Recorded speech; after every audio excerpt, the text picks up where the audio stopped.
Hi friends, చూడండి friends, మీరు చూస్తున్న సిపి ఏంటంటే హెచ్పి. సో ఈ సిపి ఏంటంటే ఆన్ అవ్వట్లేదు, అంటే పవర్ సప్లై అనేది రావట్లేదు. సో ఇది ఎస్ఎంపిఎస్ వరకు వస్తుందా లేదా కూడా ఒకసారి చెక్ చేయాలి. బోర్డుకి అయితే పవర్ సప్లై అనేది రావట్లేదు అనమాట. సో ఎస్ఎంపిఎస్ ప్రాబ్లం కూడా అయి ఉండొచ్చు. సో ముందు మనం ఎస్ఎంపిఎస్ పనిచేస్తుందో లేదో చెక్ చేసుకోవాలి. సో ఇక్కడైతే బోర్డు చాలా ఇదైపోయింది, డస్ట్తో ఉంది. అయినా సరే దీంట్లో పవర్ కూడా రావట్లేదు అనమాట. సో బోర్డ్ ఇష్యూ అయితే ఏం లేదు. సో మనం ఏంటంటే ఎస్ఎంపిఎస్ని చెక్ చేసుకుందాం, లేదంటే వేరే ఎస్ఎంపిఎస్ పెట్టి ఒకసారి ట్రై చేద్దాం. సో చూడండి, మొత్తం నేను ఫిట్ చేసాను. ఒకసారి మీకు ఆన్ చేసి చూపెడతాను, అంటే ఆన్ అవ్వట్లేదు ఎలాగో. సో మీకు ఒకసారి చూపెడుతున్నాను. అన్నీ కనెక్ట్ చేసే ఉంది, అయినా సరే చూడండి ఆన్ అవ్వట్లేదు. సో అంటే పవర్ ప్రాబ్లం అయితే కనబడుతుంది క్లియర్గా. సో అది బోర్డు వరకు రావట్లేదు, మరి ఎస్ఎంపిఎస్లో ఉందో లేదో మనకు తెలియదు ఇప్పటివరకైతే. సో మనం ఏంటంటే కొత్త ఎస్ఎంపిఎస్ ఉంది మన దగ్గర. సో ఈ ఎస్ఎంపిఎస్ని ముందు మనము లోపల ఫిట్ చేయకుండా బయట పెట్టి ఒకసారి మనము టెస్ట్ చేద్దాం అనమాట. సో ఎస్ఎంపిఎస్ ప్రాబ్లం అనుకో మనకు తెలిసిపోతుంది అనమాట. సో ఇలా పెట్టేసి ఒకసారి లోపల కనెక్షన్ ఇచ్చేసి ఒకసారి చూద్దాం. సో ఒకసారి కనెక్ట్ చేసి మనం ఆన్ చేసి చూపెడతా చూడండి. సో చూడండి ఫ్రెండ్స్, మొత్తం కనెక్ట్ చేసాము, పవర్ కూడా దానికే పెట్టాము. సో ఇప్పుడు మనం ఆన్ చేద్దాం అనమాట.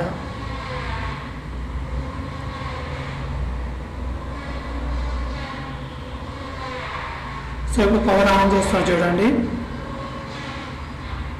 చూడండి పవర్ సప్లై వచ్చింది. చూడండి కొత్త ఎస్ఎంపిఎస్ పెడితేనే పవర్ సప్లై వచ్చింది, సిపియు కూడా ఆన్ అయిపోతుంది అనమాట. సో చూడండి లోపలైతే మొత్తం రన్ అవుతుంది, పవర్ కనబడుతుంది మనకు. అలాగే చూడండి డిస్ప్లే కూడా వచ్చేస్తుంది. సో మీరు దీన్ని బట్టి అర్థం చేసుకోవచ్చు మనం ఏంటంటే పవర్ ప్రాబ్లము బోర్డులో లేదు, ఎస్ఎంపిఎస్లోనే ఉంది. సో ఎస్ఎంపిఎస్ చేంజ్ చేస్తే మన ప్రాబ్లం అనేది రిజాల్వ్ అయిపోతుంది అనమాట. సో ఇప్పుడు మనం ఏం చేద్దామంటే ఎస్ఎంపిఎస్ని చేంజ్ చేసేద్దాం, అంటే కొత్త దాన్ని లోపల ఫిట్ చేసేసి చూడండి కొత్త ఎస్ఎంపిఎస్ని లోపల ఫిట్ చేసేద్దాము. సో చూడండి ఫ్రెండ్స్, కొత్త ఎస్ఎంపిఎస్ని లోపల ఫిట్ చేసేసాను, అలాగే కనెక్ట్ చేశాను.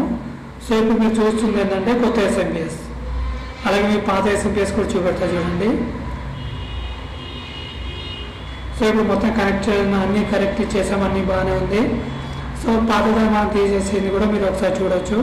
ఇది పాతదనమాట, లోపల తీసేసింది. సో ఇప్పుడు మనం అన్నీ కనెక్ట్ చేసాము. సో ఇప్పుడు ఒకసారి ఆన్ చేసి మీకు చూపెడతా చూడండి.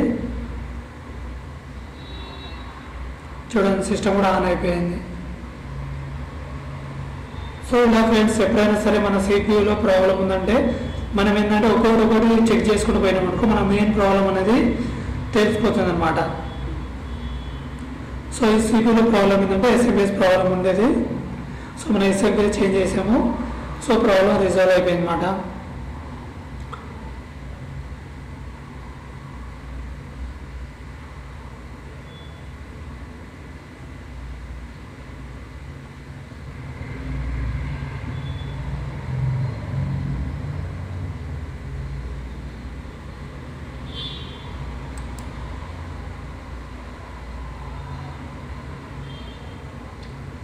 సో చూడండి ఫ్రెండ్స్, సిస్టమ్ ఆన్ అయిపోతుంది,